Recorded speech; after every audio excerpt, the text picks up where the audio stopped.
नमस्कार, जनअपेक्षा न्यूज में आपका स्वागत है। शुरुआत करते हैं खास खबर के साथ। इसके बावजूद बिना किसी चरित्रावली जांच के सेवानिवृत्ति अधिकारियों को मंत्रालय द्वारा तोहफा दे दिया जाता है।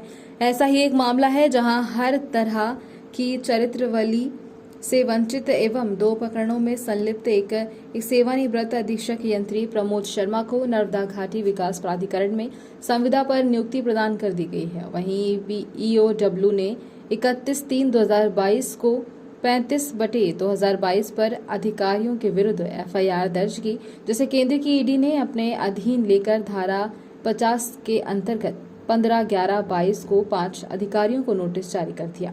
पूरी तरह से अवैध इस नियुक्ति पर शासन को गंभीरतापूर्वक विचार करने की जरूरत दिखाई देती है। रोचक बात यह है कि प्रवर्तन निदेशालय द्वारा आपराधिक मामलों में दर्ज 5 लोगों में से एक नाम प्रमोद शर्मा का है, जिनके एक जैसा प्रकरण होने के बावजूद मुख्य अभियंता पद पर कार्यरत राजीव सुकलीकर को हटाकर इस सूची में दूसरे संलिप्त प्रमोद शर्मा को पदस्थापित कर दिया गया। ऐसे में बड़ा सवाल उठता है कि आपराधिक प्रकरण में लिप्त 5 आरोपियों में से किसी एक को मंत्रालय का डबल तोहफा कितना यथोचित होता है। मुख्य अभियंता के साथ अतिरिक्त प्रभार अधीक्षक यंत्री प्रमोद शर्मा को जहां सीधे मुख्य सिविल बना दिया गया है, वहीं उन्हें सदस्य अभियंत्रिकी एवं वित्त का अतिरिक्त प्रभार भी सौंप दिया गया है। इन्हें शासन ने न तो प्रशासनिक अधिकार दिया गया, न ही वित्तीय अधिकार। इसके बावजूद 80,000 करोड़ का काम धड़ल्ले से कर रहे हैं। देखिए, मैं आपको इसमें ये बताना चाहता हूं बिल्कुल स्पष्ट तौर पर कि एसीएस एसएन मिश्रा साहब डब्ल्यूआरडी के भी वो एसीएस थे और एनबीडी के भी एसीएस थे।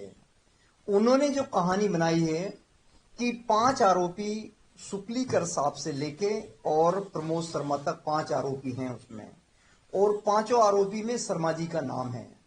और इन्होंने क्या किया है, एसएन मिश्रा साहब ने, कि जो कैबिनेट नोट या इनका कैबिनेट कार्यालय है बल्लभ भवन में, वहां जो इन्होंने नोट भेजा, ना मांग ना जांच प्रमाण पत्र थे, ना मांग ना जांच प्रमाण पत्र थे, और ईओडब्ल्यू और ईडी की रिपोर्ट दर्ज है। मनी लॉन्ड्रिंग का केस दर्ज है, विचाराधीन है। मेरे पास कल ही आरटीआई का वो आया है कि केस अभी विचाराधीन है। तो ऐसे विचाराधीन अपराधी और आरोपी को पुनः सेवा में लेने का कोई आवश्यकता नहीं थी और इनको तत्काल सेवा से हटा देना चाहिए। नंबर 1।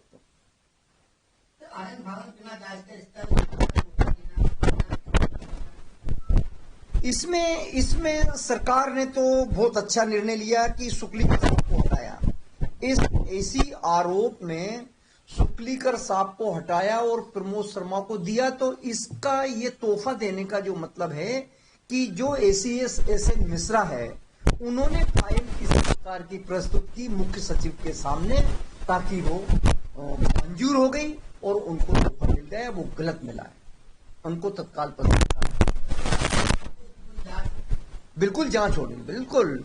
मैं तो हटाने के बाद इसकी जांच पूरी संज्ञान में शासन के लाऊंगा और एक एक मुद्दे पर जांच कराएंगे कि ऐसा क्या इसमें है कि सरकार इसको, इतने आरोपी को भी फिर से पद पे लेके और काम दे देती और 80,000 करोड़ का काम संचालन कर रहा है। ना तो प्रशासकीय पद है इसके पास, ना ही वित्तीय पावर है, कोई भी पावर नहीं है, और इसको जबरदस्ती एसएन मिश्रा साहब ने बिठा दिया।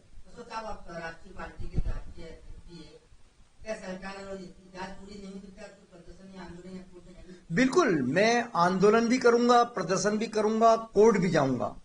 जहां तक जो भारत सरकार में और राज्य सरकार में जो एजेंसियां हैं, उसके दरवाजे मैंने खटखटा दिए। मैंने पीएमओ को चिट्ठी लिखी है, प्रेसिडेंट महोदय को चिट्ठी लिखी है, मैंने ईडी महोदय को चिट्ठी लिखी है, मैंने ईओडब्ल्यू को भी चिट्ठी लिखी और मुख्य सचिव को लिखा जो कार्रवाई करने वाले, और एक नहीं 5-5 चिट्ठी लिख दी है मैंने।